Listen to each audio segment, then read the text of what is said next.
គ្រោះថ្នាក់គឺមើលមិនឃើញទេឥឡូវនេះរដូវវស្សាទឹកឡើងខ្លាំងផងអញ្ចឹងទៅសូមបងប្អូនប្រុងប្រយ័ត្នខ្លាំងមែនទែនដោយករណីបងប្រុសម្នាក់នៅកោះនរាឥឡូវនេះក្រុមគ្រួសារគាត់មិនទាន់រកឃើញទេអញ្ចឹងចូលរួមសោកស្ដាយចំពោះព័ត៌មាននេះផងហើយសង្ឃឹមថានឹងរកឃើញគាត់ឆាប់ព័ត៌មាននឹងឲ្យឃើញរំធត់ឲ្យតាមរកប្រហែលនេះប្រហែលម៉ោងអីអញ្ចឹងវាចូល24ម៉ោងជាង48ម៉ោងអីហើយអញ្ចឹងបងប្អូនគាត់រកមិនទាន់ឃើញទៀតឃើញករណីគាត់ជិះទូកគេហៅបបជិះម៉ូតូទឹកលេងអីចឹងហ្នឹងអញ្ចឹងគ្រោះថ្នាក់មែនទែនទឹកឡើងសូម្បីតែខ្ញុំទៅកពតអីចង់ជិះកាយៈខាង resort គេអត់ឲ្យយើងលេងទេគេគិតថាទី1ទឹកឡើងច្រើនហើយខ្លាច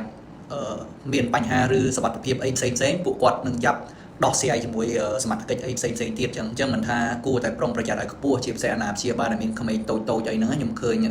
អាណាព្យាបាលមួយចំនួនតូចឃើញគាត់ប្រហែសដែរពេលកូនគាត់លេងទឹកអីគាត់អត់ចុះទៅមើលទៅលេងអីជាមួយទេអញ្ចឹងនៅពេលខ្លះអាចគ្រោះថ្នាក់ទឹកហូរខ្លាំងអីចឹងទៅហើយយើងមិនថាអីណាមនុស្សធំនៅចិត្តពេលខ្លះមនុស្សធំហ្នឹងក៏ជួយខ្លួនឯងមិនបានហងដោយការឯបងប្រុសមួយនឹងអញ្ចឹងបានន័យថាគ្រោះថ្នាក់វាមាននៅជុំវិញខ្លួនយើងរហូតមានតែការប្រុងប្រយ័ត្នទេអញ្ចឹងមិនថាយើងលងទឹកលងអីហ្នឹងសវា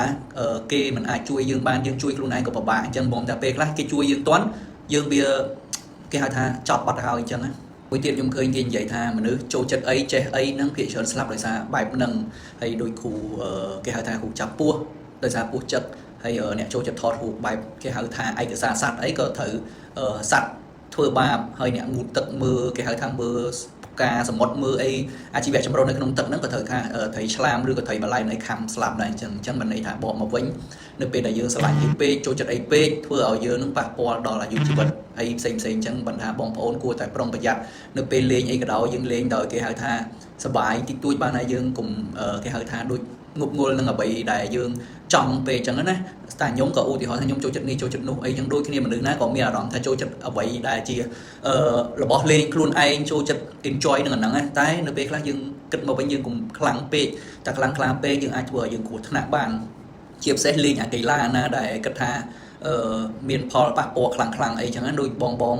ឬក៏បងអូនដែលគាត់លេងកីឡាលើកយកសាច់ដុំអីចឹងលើកឡើងលើកចុះផ្លាត់ស្នៀតបាក់ដៃបាក់ជើងជួនកាលកិននៅកកនឹងស្លាប់ទៀតអញ្ចឹងខ្ញុំលើកករណីនេះចែកជូនបងប្អូនឲ្យដឹងថានៅពេលដែលយើងព្យាយាមលេងអ្វីដែលយើងចូលចិត្តពេកធ្វើឲ្យយើងនឹងវាបាត់បង់គេហៅថាគ្រោះថ្នាក់នឹងឬអាយុជីវិតយើងមើលអត់ឃើញអីអញ្ចឹងមានតែថាយើងបន្ថយមកវិញទោះស្រឡាញ់លេងមិនក៏ដោយធ្វើអីក៏ដោយក៏យើងទប់ខ្លួនឯងបន្ថយខ្លះកុំលេងងប់ងល់នឹងអ្វីដែលយើងស្រឡាញ់នឹងចូលចិត្តពេកហើយក៏នៅនិយាយដែរចូលរួមសោកស្ដាយនៃគ្រួសារសពផងហើយខែនេះឃើញទឹកឡើងខ្លាំងមែនទែនហើយឃើញរូបភាពដែលគាត់សវេសវាតោម៉ូតូទឹកហ្នឹងណាគឺអាណិតខ្លាំងមែនទែនហើយខ្ញុំធ្លាប់ជិះម៉ូតូទឹកហ្នឹងដែរបងប្អូនជិះនៅកពតដល់ជិះចឹងទៅអាហ្នឹងយើងមើលអត់ឃើញណាខ្ញុំជិះចឹងទៅ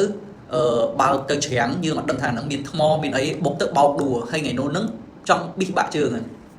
វាហៅថាបុកទៅវាខ្មងជើងហ្នឹងឡើងគេហៅថាទល់ផ្អកតែខ្ញុំសំខាន់មានអ្នកបើកជាមួយហ្នឹងគាត់ជួយឲ្យយើងក៏